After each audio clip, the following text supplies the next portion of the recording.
देख भाई मंगत राम, 1.5 साल से तूने मेरा बकाया सूद नहीं भरा है, इसलिए अब मुझे कानूनन हक है कि तेरी जमीन पर कब्जा कर लूं। बोल तू क्या कहता है? हुजूर, आप तो देख ही रहे हैं कि पिछले साल बारिश कितनी कम हुई थी और इस साल भी सावन का पूरा महीना गुजर गया मालिक, एक बूंद भी पानी नहीं बरसा है। दया करे माए बाप, घर में अनाज का एक दाना भी नहीं है, बच्चे भूख से बिलख रहे हैं मालिक। ऐसे में अब ये जमीन का ही सहारा है। सोचा है बटाईदारों को जमीन मोल देकर उसी से खाने का इंतजाम करूं। ये जमीन मत छीनिए मालिक, आप ही भगवान हैं। घोड़ा घास से दोस्ती करेगा तो खाएगा क्या? अगर ऐसे ही सबकी जमीन छोड़ता रहा तो मेरे भूखे मरने की नौबत आ जाएगी।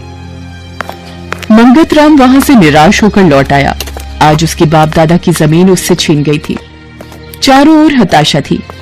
इसी हताशा में वो चला जा रहा था कि तभी उसे किसी ने पीछे से आवाज दी। मंगत ने पीछे मुड़कर देखा तो उसका दोस्त माधव खड़ा था। अरे कब से आवाज दिए जा रहा हूं, तू है कि सुनता ही नहीं है? क्या कहा महाजन ने? उसने और वक्त देने से इनकार कर दिया और मेरी जमीन पर कब्जा कर लिया है। और उस मुकदमे का क्या हुआ जो तुम्हारे और तुम्हारी चचेरी बुआ के बीच चल रहा था? कमबख्त लाखों की जमीन तो तुम्हारी होती, उस पर बुढ़िया कुंडली मारे बैठी है। मंगत और उसकी चचेरी बुआ के बीच कई सालों से उनकी पुश्तैनी जमीन जिसकी कीमत लाखों में थी, उसी को लेकर मुकदमा चल रहा था। इस जमीन को बचाने के लिए मंगत ने सारा जोर लगा दिया था, मगर बुआ भी काफी चालाक थी। उसने वकीलों को पैसे खिलाकर बेईमानी से ये मुकदमा जीत लिया था और सारी जमीन हथिया ली थी। क्या बताऊं भैया, उधर बुआ ने बेईमानी से मेरी पुश्तैनी जमीन हथिया ली। अभी अगर वो जमीन होती तो क्या मुझे इन छोटे मोटे साहूकारों की जी हजूरी करनी पड़ती।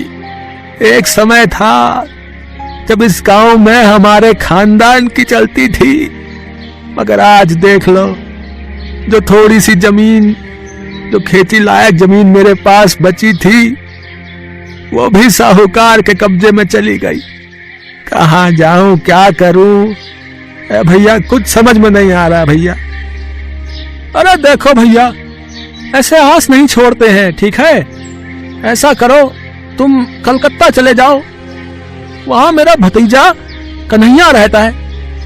कलकत्ता जैसे शहर में काम धंधे की कोई कमी नहीं है, हम उसको तार भेज देंगे, वो वहां तुमको जरूर कोई काम दिलवा देगा भैया। माधव की बात सुनकर मंगत कलकत्ता पहुंचा। जिस दिन वो अपने परिवार और दोस्तों से विदा ले रहा था, उसका मन बहुत उदास था, मगर उसके पास और चारा भी क्या बचा था। कलकत्ते में उसे माधव का भतीजा कन्हैया मिला। राम राम मंगत काका। राम राम बेटा, छोटे से थे जब तुम्हें देखा था, अब तो तुम बहुत बड़े हो गए हो। माधव चाचा का तार मिला था, मैंने आपके रहने का इंतजाम कर दिया है। आप चल करके मेरे सेठ से मिल लेना, वो आपको काम दिला देंगे। आज आप आराम करिए चाचा जी, ठीक है? जुग जुग जियो बेटा। लेकिन काका, एक बात का ध्यान रखना, जहां मैंने तुम्हारे रहने का इंतजाम किया है ना, वहां का मकान मालिक बड़ा ही मक्खी चूस और दुष्ट है। हर महीने उसे टाइम पर किराया मिलना चाहिए। एक दिन की भी देरी हो तो आसमान सर पर उठा लेता है। ठीक है काका, समझ गए ना? कन्हैया अगले दिन मंगत को लेकर अपने सेठ के पास जाता है। कुछ भी काम कर लोगे तुम? जी मालिक। काम मिल जाएगा, लेकिन याद रहे, पहले दिन की पूरी दिहाड़ी मेरी होगी। ये मेरा कमीशन है, सबको देना होता है। ठीक है मालिक। अरे ओ नंदू, जाए से रिक्शा पकड़ा दे, आज से ये रिक्शा चलाएगा। नंदू मंगत को लेकर जाता है और उसे रिक्शा दिखाता है। वो पुराने जमाने का हाथ से खींचा जाने वाला रिक्शा था। ये तो काफी पुरानी है मालिक, अंग्रेजों के जमाने की है। एक समय था जब इस पर अंग्रेज अफसर घुमा करते थे, तब इसकी अलग ही शान हुआ करती थी। आज बेचारी बड़े दिनों बाद घर से बाहर निकलेगी। अपना भी कुछ यही हाल है। फिर मंगत रिक्शे को छूकर प्रणाम करता है और उसे लेकर कलकत्ता की सड़कों पर निकलता है। कलकत्ता जैसे बड़े शहर में सवारियों की कोई कमी नहीं थी। मंगत की अच्छी आमदनी हो जाती। कभी कभी उसे एक दिन में ही इतने पैसे मिल जाते जितने गांव में वो महीने भर में नहीं कमा पाता था। मकान मालिक को पैसे देकर और खुद का खर्चा निकालकर वो अच्छे खासे पैसे घर भी भेज देता था। उसे अपने रिक्शे से प्यार हो गया था। 6 महीने के अंदर ही उसने पाई पाई जोड़कर सेठ से उस रिक्शे को खरीद लिया। समय इसी तरह बीतता रहा। इस साल बारिश कुछ ज्यादा ही हो रही थी। बारिश के चलते मंगत शाम को भीगा हुआ घर आता है। वाह रे दुनिया बनाने वाले, जब बारिश की जरूरत थी तब तो तूने एक बूंद भी नहीं बरसाई, और अब जब इसकी कोई जरूरत नहीं है तब तू सागर लुटाया जा रहा है। रोज रोज भीगने से मंगत की तबीयत बिगड़ गई। कई दिनों तक वो रिक्शा चलाने बाहर न जा पाया। एक दिन उसका मकान मालिक आया। निकाल भाई मंगत, आज पहली तारीख है ना, निकाल मेरा किराया। सेठ जी, कुछ दिनों की मोहलत दे दो, इधर कई दिनों से काम पर नहीं जा पाया हूँ।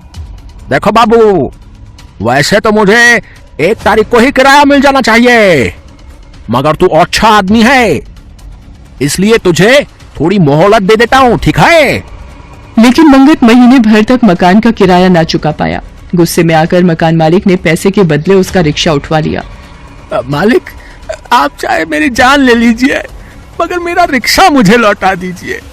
अगर रिक्शा चाहिए तो शाम तक मेरे किराए के पैसे रख दे और ले जा अपनी रिक्शा को। मंगत का शरीर बुखार से तप रहा था, फिर भी वो हिम्मत करके उठा और कुछ काम की खोज में शहर के बस अड्डे पर आया। लेकिन उसे कमजोर और बुखार से तपता हुआ देख किसी ने उसे काम नहीं दिया। दिन भर वो काम की तलाश में मारा मारा फिरता रहा। सूरज ढलने को आया था। मंगत पस्त होकर प्याऊ के पास बैठ गया। उसकी आंखों के आगे अंधेरा छा रहा था। तभी उसने देखा कि उसके गांव का दोस्त माधव और उसका भतीजा कन्हैया उसे खोजते हुए बस अड्डे आ गए हैं। अरे भैया, कहाँ चले गए थे तुम? सुबह के गांव से आए हुए हैं हम, और सुबह से ही तुमको खोज रहे हैं। क्या बात हुई भैया? अरे खुशखबरी लाए हैं, खुशखबरी। तुम्हारी तो अब जिंदगी बदल जाएगी भैया। तुम्हारी चचेरी बुआ का देहांत हो गया है। मरते टाइम उसको अपनी गलती का एहसास हो गया था। तुमसे माफी मांगकर तुम्हारी सारी जमीन लौटा दी है, देखो। अरे भैया, तुम तो लखपति हो। अरे नहीं नहीं भैया, करोड़पति। मंगत की आंखों में आंसू आ जाते हैं। अरे मंगत, ई तो बताओ कि सबसे पहले इन पैसों का क्या करोगे तुम? क्या करोगे बताओ? हम पहले अपनी रिक्शा छोड़ाएंगे भैया। बता, जब हमारे साथ कोई नहीं था तब यही रिक्शा थी जो हमारी और हमारे बच्चों के जीवन का आधार बनी थी। आज हमारी प्यारी रिक्शा को हमसे दूर कर दिया है। पहले हम उसको लेकर आएंगे भैया। अरे हमारी लक्ष्मी है वो, हम उसको अपने पुश्तैनी घर के सामने स्थापित करेंगे भैया, बता रहे। इसके बाद मंगत सबसे पहले अपना रिक्शा मकान मालिक के पैसे चुकाकर वापस लाता है और उसे गांव ले जाकर उसे अपनी हवेली के सामने स्थापित करता है।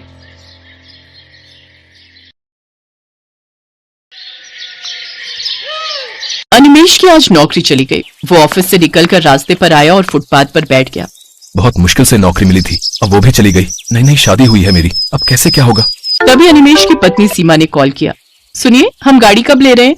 गाड़ी? अभी तुम्हें गाड़ी क्यों चाहिए? मेरी सहेली ने नई गाड़ी खरीदी है, बहुत सुंदर है, मुझे भी एक गाड़ी चाहिए। सीमा, हमारे पास उतने पैसे नहीं है, मैं कहाँ से गाड़ी खरीदूं? मुझे कुछ नहीं पता, मुझे नई गाड़ी चाहिए चाहिए चाहिए चाहिए। सीमा ने फोन काट दिया। अनिमेश और सीमा की शादी को सिर्फ कुछ ही महीने हुए थे। सीमा बहुत जिद्दी थी, उसे हमेशा से बहुत कुछ चाहिए था। अनिमेश को सीमा से शादी ही नहीं करनी थी, लेकिन अनिमेश की माँ बिमला ने कहा था, बेटा ये लड़की शादी के लिए मान गई है, शादी कर ले। लेकिन माँ, मेरी तनख्वाह ज्यादा नहीं है। तो क्या हुआ, बीवी को सिर्फ 2 वक्त का खाना ही तो खिलाना है। शादी कर ले बेटा, नहीं तो और लड़की नहीं मिलेगी।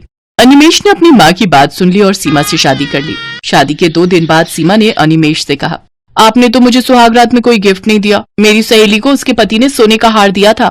वो सीमा, शादी में इतना खर्चा हो गया था, इसीलिए कुछ नहीं दे पाया। तुम चिंता मत करो, अगले महीने मैं तुम्हें गिफ्ट जरूर दूंगा। मुझे एक सोने का हार ही चाहिए। वो तो बहुत महंगा है, सस्ता कुछ देने से नहीं चलेगा। सस्ता? क्या मैं तुमको सस्ती लगती हूँ? यार, ये मैंने किस लड़के से शादी कर ली, पता है कहाँ कहाँ से रिश्ते आ रहे थे मेरे लिए। अच्छा ठीक है, मैं पूरी कोशिश करूंगा, तुम शांत हो जाओ। अगले महीने अनिमेश अपनी पूरी सैलरी से सीमा के लिए एक सोने की अंगूठी खरीद कर लाया, लेकिन उससे भी सीमा खुश नहीं हुई। सीमा को बहुत कुछ चाहिए था। उसकी सहेलियां हर महीने कुछ न कुछ खरीदती रहती थीं, और वो देखकर सीमा भी अनिमेश के सामने जिद पकड़कर बैठ जाती थी। सीमा की जरूरतें पूरी करने के लिए अनिमेश ने बैंक से लोन भी ले लिया, और आज उसकी नौकरी चली गई। और उधर सीमा गाड़ी खरीदने की जिद पकड़कर बैठ गई। अनिमेश घर लौटा तो सीमा के साथ उसका झगड़ा शुरू हो गया। तुम गाड़ी नहीं खरीदोगे तो मैं तुम्हें छोड़कर मायके चली जाऊंगी। सीमा, समझने की कोशिश करो, मेरी नौकरी चली गई है, अभी मेरे पास घर चलाने के पैसे नहीं है। तो मैं क्या करूं? मुझसे शादी क्यों की थी? घर चलाने का दम नहीं है, लेकिन शादी जरूर करनी है। वहाँ सीमा की सास बिमला आई और सीमा को समझाने की कोशिश करने लगी। बहू, जिद करना अच्छी बात नहीं है, मेरा बेटा कोशिश तो कर रहा है। आप बीच में मत बोलिए, मैं कुछ नहीं सुनना चाहती। मुझे गाड़ी चाहिए, मुझे भी सहेलियों को दिखाना है कि मेरे पास गाड़ी है। सीमा ने खाना नहीं बनाया। रात को सीमा की सहेली ने उसे वीडियो कॉल किया। सीमा, ये देख, हमने भी नई गाड़ी ले ली, तू कब ले रही है? अब मैं भी इसी महीने गाड़ी ले लूंगी। इतनी महंगी गाड़ी लूंगी ना, तू देखती रह जाएगी। हाँ। अनिमेश छुपकर ये देखता रहा और मन ही मन सोचता रहा। मैंने माँ से कहा था कि मुझे शादी नहीं करनी, लेकिन माँ ने जबरदस्ती मेरी शादी करवा दी। अब मुझे ही भुगतना पड़ रहा है। क्या करूं? अब गाड़ी कहाँ से लाऊं? अगले दिन अनिमेश नई नौकरी ढूंढने के लिए निकल गया। उसने 2-3 कंपनी में इंटरव्यू दिया, लेकिन कहीं भी उसे नौकरी नहीं मिली। देखो, अभी मार्केट में नौकरी की हालत बहुत खराब है, और ऊपर से तुम ज्यादा अनुभवी भी नहीं हो। तुम्हें कैसे नौकरी पर रख लूं? लेकिन तुम्हें ये नौकरी चाहिए क्यों? मेरी पिछली नौकरी भी चली गई है, इसीलिए। अच्छा, समझ गया, लेकिन मेरे यहाँ ऑफिस में कोई नौकरी नहीं है। सर, मुझे एक नौकरी दे दीजिए, मैं कुछ भी करने के लिए तैयार हूँ। तुम्हें गाड़ी चलाना आता है? हाँ सर। मुझे एक ड्राइवर चाहिए, मैं तुम्हें ड्राइवर का काम दे सकता हूँ, और रात को तुम गाड़ी अपने घर ले जा सकते हो। मैं राजी हूँ सर। ठीक है, तुम्हारी नौकरी पक्की, लेकिन सुबह सुबह गाड़ी लेकर आनी पड़ेगी। मुझे घर से ऑफिस और ऑफिस से घर छोड़ना पड़ेगा। अनिमेश राजी हो गया। उसके दिमाग में एक आइडिया आया। रात को अपने बॉस को घर छोड़ने के बाद गाड़ी लेकर वो अपने घर चला गया। गाड़ी देखकर सीमा खुशी के मारे नाचने लगी। अरे वाह, कितनी बड़ी गाड़ी है, कितनी सुंदर है। हाँ सीमा, तुम कब से गाड़ी खरीदना चाहती थी ना, इसीलिए आज गाड़ी खरीद ही लाया। हमारी पहली गाड़ी। बहुत सुंदर है। बेटा, तुझे नई नौकरी मिल गई है क्या? हाँ माँ, इसीलिए तो गाड़ी खरीद ली। चलिए, आप दोनों गाड़ी में बैठ जाइए। माँ और बीवी को गाड़ी में बिठाकर अनिमेश शहर के रास्तों में घूमने लगा। उसने अपनी माँ और बीवी से झूठ कहा। सीमा अपनी सहेलियों को वीडियो कॉल में गाड़ी दिखाने लगी। ये देख, कितनी बड़ी गाड़ी है, कितनी सुंदर है और बहुत महंगी भी है। सीमा को खुश देखकर अनिमेश भी बहुत खुश हुआ, लेकिन अनिमेश को नहीं पता था कि उसका ये झूठ एक न एक दिन पकड़ा जाएगा। कुछ महीनों तक घर में शांति बरकरार रही। सीमा को उसकी सहेली ने कॉल किया। सीमा, आज हम शॉपिंग करने जा रहे हैं, तू भी चल हमारे साथ। ठीक है, मैं गाड़ी लेकर आती हूँ। सीमा गाड़ी लेकर चली गई।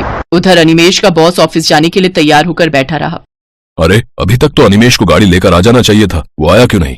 बॉस ने अनिमेश को कॉल किया। अनिमेश नींद से उठा और देखा गाड़ी गायब है। माँ, गाड़ी कहाँ गई? वो तो बहू लेकर चली गई है बेटा, तू आज बस से ऑफिस चला जा। अरे यार, अब इन्हें कैसे बताऊं कि ये गाड़ी ही मेरा ऑफिस है? बॉस ने अनिमेश को बहुत डांटा और कहा, तुम्हारी वजह से आज मैं ऑफिस नहीं जा पाया। मैं तुम्हें नौकरी से निकाल रहा हूँ। आज शाम को गाड़ी लेकर आना और रख के जाना। दोपहर को सीमा गाड़ी लेकर लौट आई और तभी बैंक से कुछ लोग आ गए। अनिमेश कौन है यहाँ? मैं हूँ। क्या बात है? बैंक का लोन नहीं चुकाया तुमने? ये तुम्हारी गाड़ी है ना, हम इसे लेके जा रहे हैं। ये बोलकर वो आदमी गाड़ी लेकर चला गया। अब क्या होगा? सब कुछ बर्बाद हो गया। गाड़ी भी चली गई, नौकरी भी चली गई।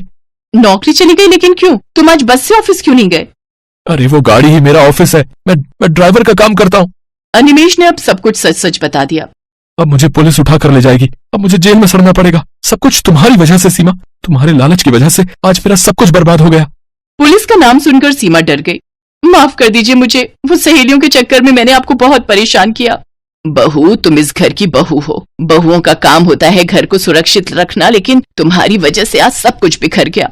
सीमा को अपनी गलती समझ में आ गई। उसने सारे जेवर बेच डाले और उससे बैंक का लोन मिटाकर गाड़ी छुड़ा लाई। अनिमेश बॉस के घर गाड़ी लौटाने गया। सीमा भी उसके साथ गई और बॉस से माफी मांग ली। सीमा को रोते हुए देखकर बॉस ने अनिमेश को नौकरी से नहीं निकाला। बॉस ने कहा, बहू, जिद और लालच करने से बुरा ही होता है। मन लगाकर काम करो, एक न एक दिन तुम्हारे घर में नई गाड़ी जरूर आएगी। अनिमेश के साथ साथ सीमा भी नौकरी करने लगी। घर में सुख शांति छा गई और कुछ सालों में उन्होंने अपने दम पर पहली गाड़ी खरीद ली और सभी एक साथ खुशी खुशी रहने लगे।